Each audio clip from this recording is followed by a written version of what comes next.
irmãos, a graça e a paz do Senhor. Estamos aqui mais uma vez, né?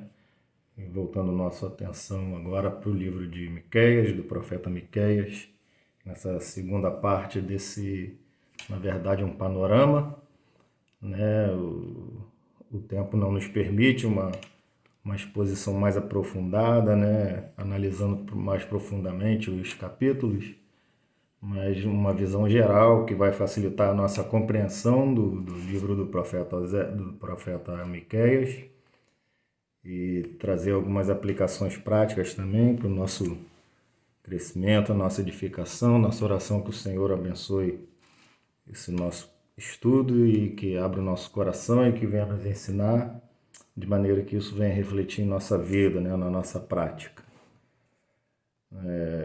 Essa é a segunda parte. No domingo passado, o professor Roberto já trabalhou os 3 primeiros capítulos, né? Deu uma introdução. E nosso alvo hoje é fechar o livro do capítulo 4 até o capítulo 7, né? Então a gente vai dar uma visão geral sobre esses 4 últimos capítulos. A guisa de introdução, né, para a gente relembrar, o profeta Miqueias profetizou durante o reinado de Jotão, Acais e Ezequias, reis de Judá, de onde ele era proveniente, né? Pertencia ao reino de Judá, o reino do sul. Mas a sua profecia, as suas palavras, né, as suas sentenças também englobam o reino do norte, né? Então ele falou do reino do sul e do reino do norte também. E como contemporâneo do profeta Isaías, né, que falava mais a respeito de nações fora de Israel também, o profeta Miqueias ele foi bastante enfático, né, em relação à liderança do povo de Judá e de Israel, condenando seus pecados pessoais, e tais pecados refletiam na sua prática, no seu modo de agir, né? A ganância desses líderes, o seu desejo de poder e de bens materiais, refletiam no modo como eles exerciam os seus ministérios, né? Tanto de governo do povo quanto do culto a Deus, né? Eram influenciados por isso, pela sua ganância, e consequentemente havia a questão da injustiça social, né? O pobre sendo oprimido por causa das pessoas gananciosas.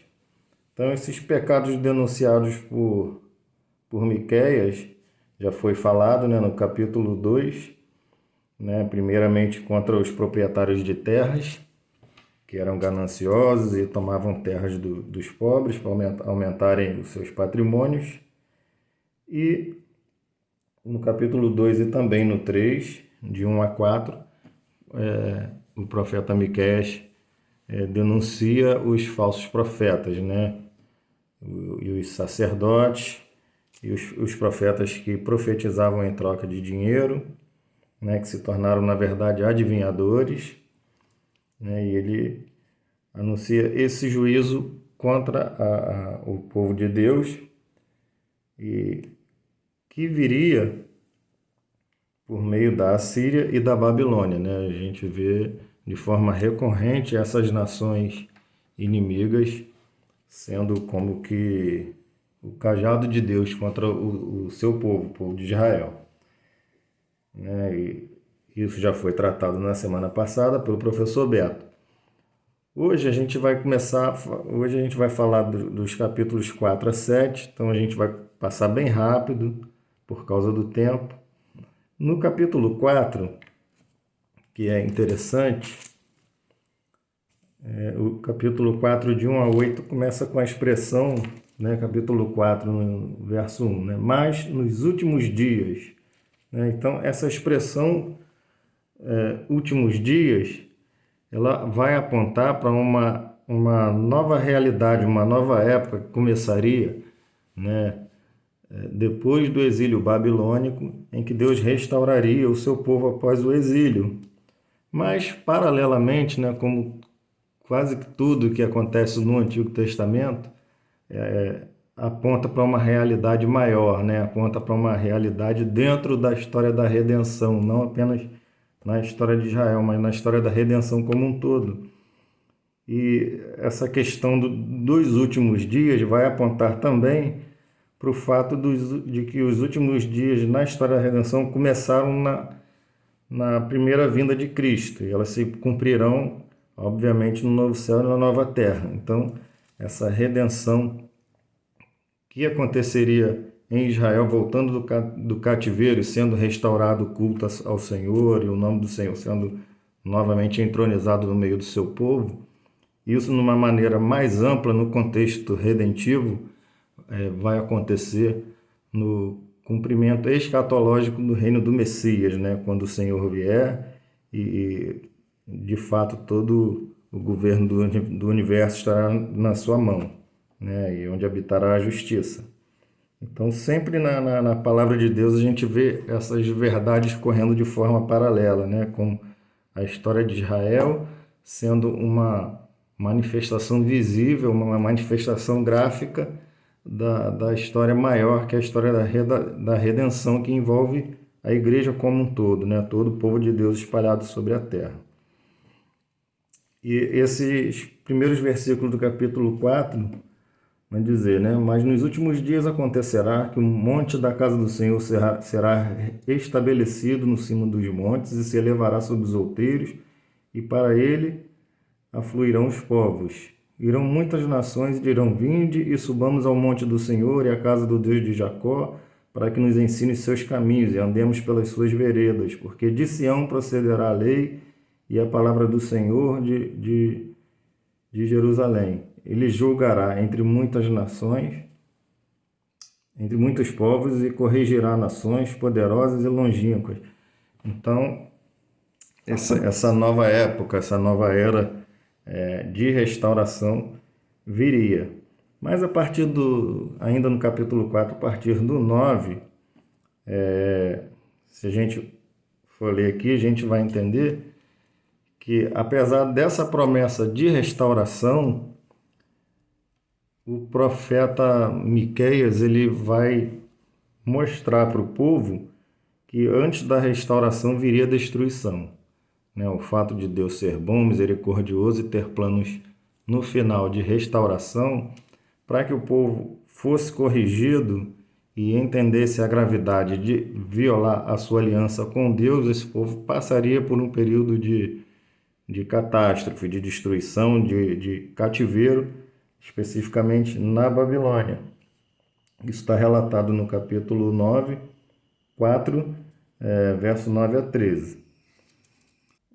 Já no capítulo 5, o profeta ele começa a falar muito claramente, né? No caso, muito claramente para nós que já estamos numa era em que as coisas já se cumpriram, né? O Messias já se revelou claramente para nós.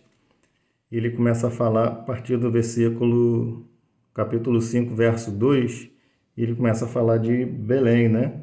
Ele começa a profetizar sobre a vinda do Messias, e dizendo aqui a partir do 2, né? E tu, Belém Efrata, pequena demais para figurar como grupo de milhares de Judá, de ti me sairá o que há de reinar em Israel, e cujas origens são desde os tempos antigos, desde os dias da eternidade.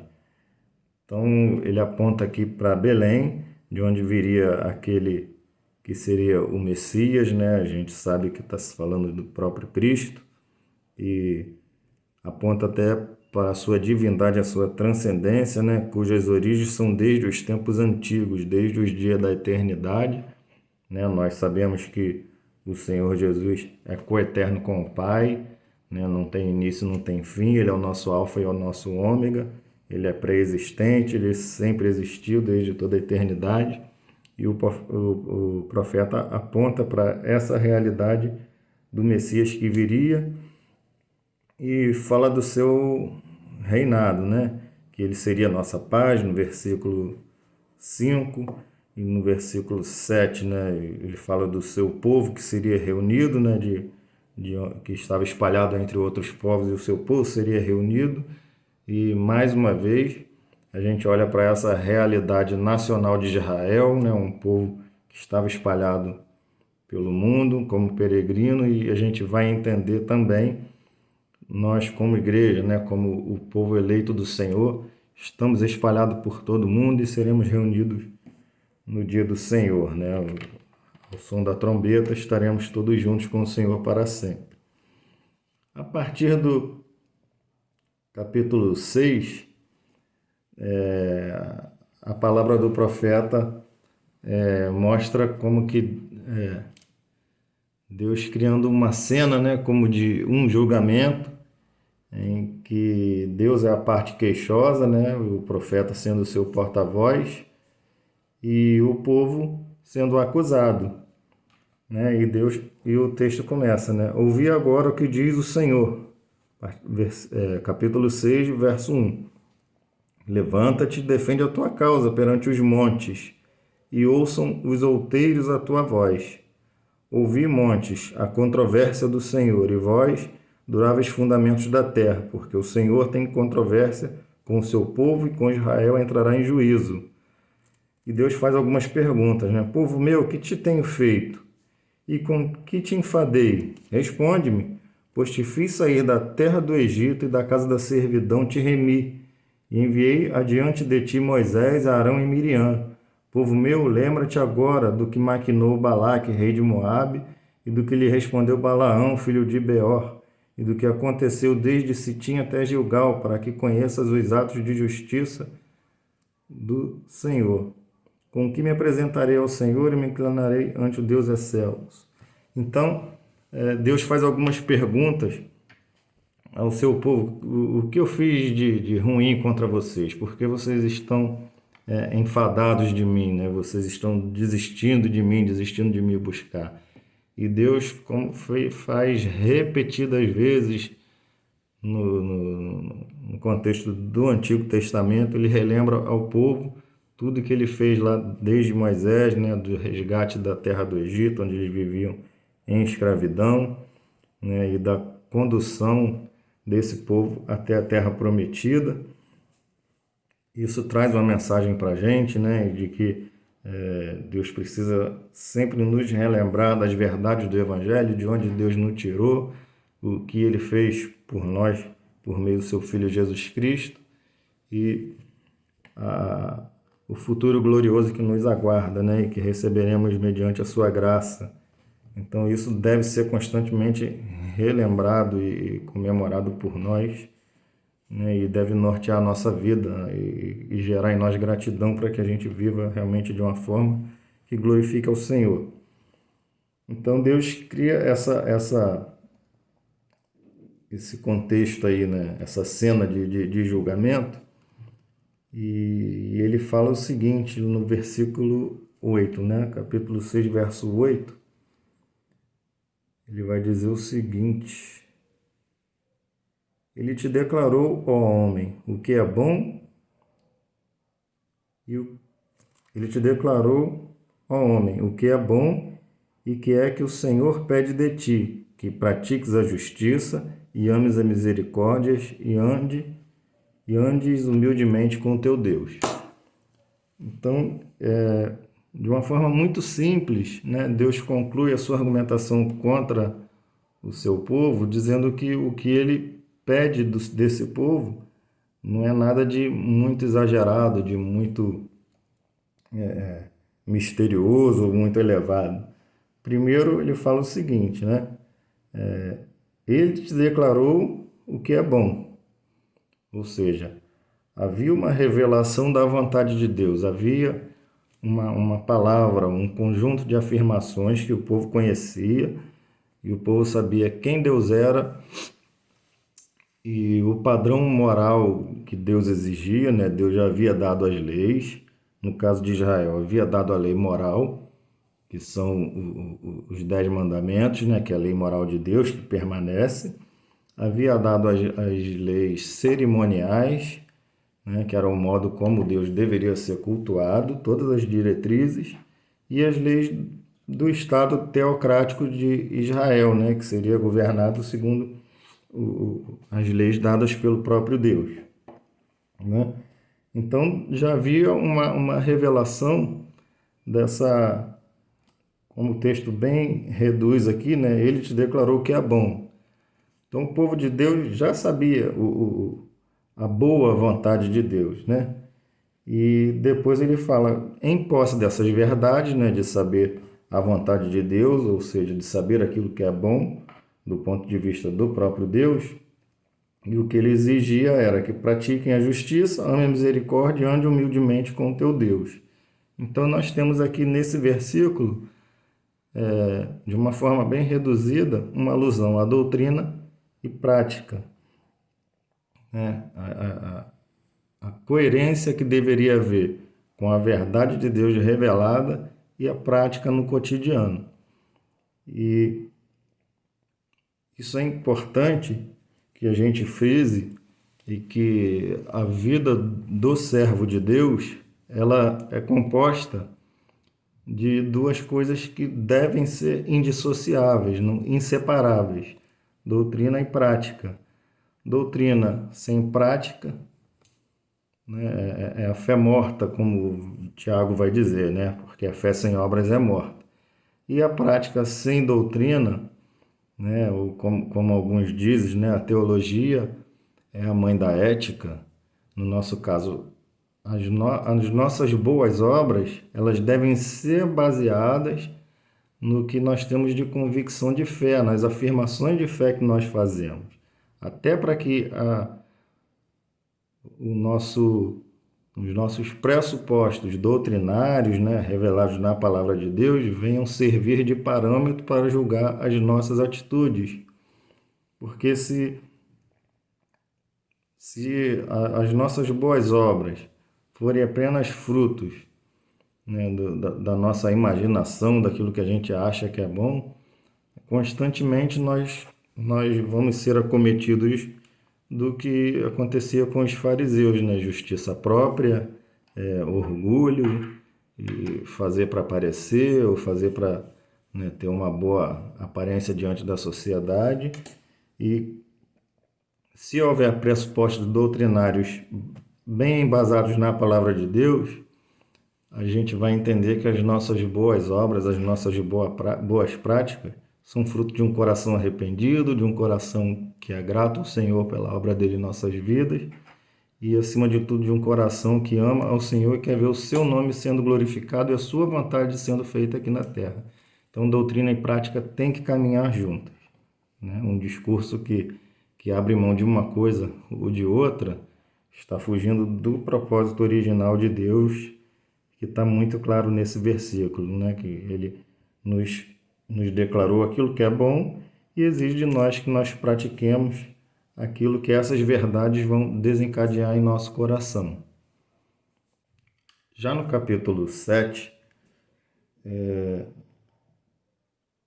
do versículo 1 a 6, a gente vê o profeta lamentando, né, a questão da degradação de Israel, né, a degradação do povo de Deus, e ele faz aqui uma analogia como se fosse o próprio Deus falando, que da nação de Israel, né, ai de mim, porque estou como quando são colhidas as uvas do verão, como os rabiscos da vindima, não há cacho de uvas para chupar, nem figos temporãos que a minha alma deseja, ou seja, não havia bons frutos, né, no povo de Israel. O povo estava degradado, né, na sua imoralidade, na sua pecaminosidade. Então Deus estava irado contra esse povo. E essa degradação de Israel que traria juízo, né, e traria destruição, como já foi falado em capítulos anteriores, né, apesar da promessa de restauração. Antes disso, Deus já havia determinado que o povo passaria por tribulação, por cativeiro. E no versículo 7 do capítulo 7, a gente vê o profeta dizendo, fazendo uma afirmação, né, em meio a toda essa situação catastrófica do povo de Deus, ele diz: Eu, porém, olharei para o Senhor e esperarei no Deus da minha salvação. Meu Deus me ouvirá. O profeta tinha confiança de que, apesar de toda essa situação caótica em que o povo se encontrava, havia a promessa de Deus de restauração final. O povo sofreria, passaria por situações terríveis, né? Passaria pelo cativeiro na Babilônia, mas um dia seria restaurado. E mais uma vez a gente olha com um olhar mais abrangente para a história da redenção. E essa, com certeza, é a história, a conclusão da história da Igreja de Cristo, né? E que o nosso pensamento seja como o do profeta, né? Eu, porém, olharei para o Senhor, esperarei no Deus da minha salvação. Meu Deus me ouvirá. Essa é uma realidade que foi uma realidade para o profeta Miqueias e é uma realidade para nós também, né? O dia da redenção há de chegar, né? O Senhor que prometeu, ele há de cumprir. E a partir do versículo 8 até o 20, né, o profeta já fala da misericórdia do Senhor sobre o seu povo, né? O Deus que se compadece do seu povo. E lá no finalzinho do capítulo 7, verso 18 a 20, a gente vê esse cântico, na verdade, né? Um cântico de louvor, né? E que diz: Quem, ó Deus, é semelhante a ti, que perdoas a iniquidade e te esqueces da transgressão do restante da tua herança? O Senhor não retém a sua ira para sempre, porque tem prazer na misericórdia. Tornará a ter compaixão de nós, pisará aos pés as nossas iniquidades e lançará todos os nossos pecados nas profundezas do mar. Mostrarás a Jacó a fidelidade e a Abraão a misericórdia, as quais juraste a nossos pais desde os dias antigos. Então, por amor a si mesmo, né, por amor à sua palavra que não pode mentir, essa fidelidade de Deus, né, quando fala aqui, né, mostrará a Jacó a fidelidade, a Abraão a misericórdia, quais juraste a nossos pais, né, esse pacto que Deus tinha com os patriarcas e que estava afirmado nele mesmo, na sua própria palavra, nesse Deus imutável que não pode mentir, né? Ao final de tudo, esse pacto, apesar da infidelidade do povo, Deus honraria a sua palavra porque ele é fiel a ele mesmo, né? Ele é fiel a ele mesmo e o nome dele não pode ser vilipendiado por descumprir uma aliança. Talvez nós falhemos, talvez não, nós sempre falhamos, né, em cumprir os termos da aliança que nós temos com o Senhor, e Ele nos chama ao arrependimento e sempre nos restaura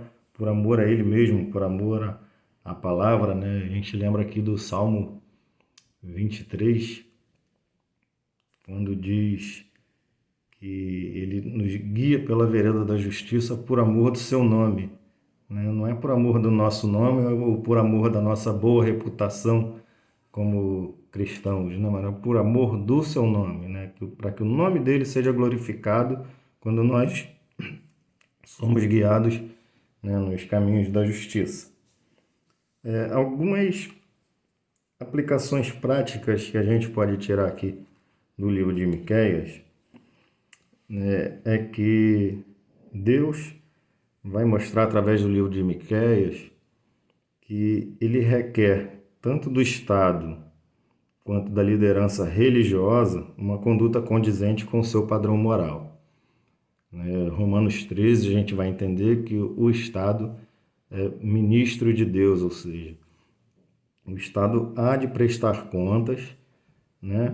Os poderes temporais, né, do nosso mundo, os governos do nosso mundo, vão prestar contas a Deus porque eles são ministros de Deus, para promover o equilíbrio, né, e o bom funcionamento da sociedade humana, né? Então, é Deus quem instituiu as autoridades e elas são sim ministros de Deus e, de uma forma ainda mais próxima a nós, né, Deus que instituiu as autoridades religiosas também. Então, é justo que, enquanto cidadãos que tem os princípios extraídos da palavra de Deus, é a ética fundamentada na doutrina, que o cristão ele tenha anseios e busque, trabalhe e viva de uma maneira e lute por isso para que haja justiça social na nossa sociedade, né, para que o pobre não seja oprimido e para que o direito, né, de quem quer que seja honrado, né? Então, a sociedade, o governo da sociedade vai prestar contas a Deus por tudo aquilo que ele faz na administração pública e que vai contra a ordenação de Deus, né? Vai prestar conta porque o Estado é ministro de Deus. E também a gente deve lutar e prezar pela pureza da Igreja de Cristo, né? A gente deve buscar que a Igreja de Deus seja pura, seja imaculada, seja aquela porta-voz da verdade, da palavra de Deus, sem contaminação, sem fermento, né? E que a palavra de Deus seja mantida e que o funcionamento, né, da igreja cristã como instituição seja norteado pela palavra de Deus e não pelos interesses de quem quer que seja ou por ideologias humanas, até porque toda ideologia humana é falha, né, e a palavra de Deus é infalível. Tanto é falha, né, que o fato das profecias, ao mesmo tempo em que o profeta, né, chama o povo ao arrependimento e chama as lideranças ao arrependimento e o acusa, né, e denuncia o seu desvio, né, dos termos da aliança com Deus, ele sempre aponta para uma realidade superior, uma realidade maior, né, que é a do reino de Cristo nos últimos dias. O que isso quer dizer? É que todos os governos desse mundo, né, tudo aquilo que o ser humano põe a mão para fazer, é falho, é frágil, vai ter erro, vai ter desvios. Isso não quer dizer que a gente deva abrir mão, como eu acabei de dizer, né? Todos nós devemos lutar para que haja uma sociedade mais justa, né? O próprio Cristo falou que nós somos o sal da terra e a luz do mundo, então que nós, como portadores de uma verdade absoluta que vai refletir na nossa moralidade, a gente possa agir e exigir que lutar para que esse mundo seja um lugar melhor, embora a gente não vai atingir isso aqui, conseguir isso na perfeição. Então a gente vê que, apesar de ser legítimo que a gente lute para que esse mundo seja um lugar melhor e devemos orar pelas autoridades, como a palavra diz, né, e trabalhar para que a sociedade funcione da melhor maneira possível, né? Não vai ser perfeito aqui, porque estamos num mundo dominado, governado hoje por seres humanos pecadores, caídos, que têm a tendência para aquilo que é mal, né, como acontecia no contexto do povo de Israel. E a gente vê que o profeta sempre aponta para uma realidade maior, ou seja, devemos lutar para que seja razoavelmente bom aqui, mas com a cabeça voltada para aquela realidade escatológica lá no final, onde sim, né, o único governante perfeitamente bom e justo vai assumir o controle do universo, aí e sim nós vamos ter a verdadeira paz. Esse problema do povo de Israel está muito voltado para uma realidade mundana, carnal, né? Acabou atrapalhando que eles reconhecessem o próprio Messias quando se manifestou no meio deles, porque a mentalidade deles, ou as esperanças deles estavam numa liderança terrena, né? No contexto lá já do Novo Testamento, o Israel dominado pelo Império Romano e eles esperando um Messias político que viria liderar Israel numa insurreição contra o Império Romano e Israel seria, né, restabelecido de uma forma humana. E eles não entenderam a mensagem do Messias quando disse que o meu reino não é desse mundo. Então que a gente, como cristão, tenha esse interesse e lute para uma sociedade mais justa, mas sempre reconhecendo que nenhuma pessoa, nenhum governo, nenhum tipo de político, nenhum tipo de sistema de governo vai trazer a paz que o nosso coração anseia. Esse mundo é falho, vai continuar sendo, e